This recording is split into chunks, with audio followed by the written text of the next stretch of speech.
What's up, guys? We got the Del Sol right there, and we're going to do something we should have done a long time ago. We're going to put some Shin Etsu Grease on the seals of the Del Sol to hopefully help stop the leaking of the target top. So let's get to it.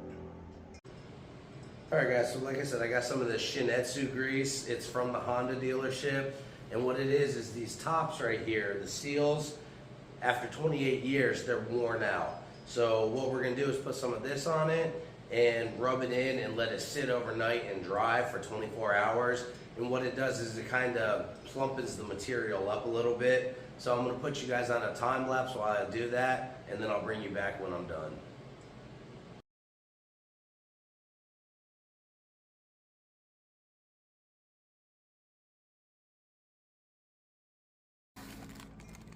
So the main spot it leaks is right here on the driver's side, and it comes in through here and then down this channel right here, leaks down onto my leg while I'm driving.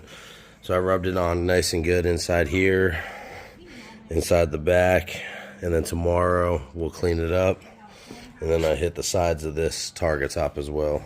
So that's it. Shin Etsu Grease. Like, comment, share, subscribe.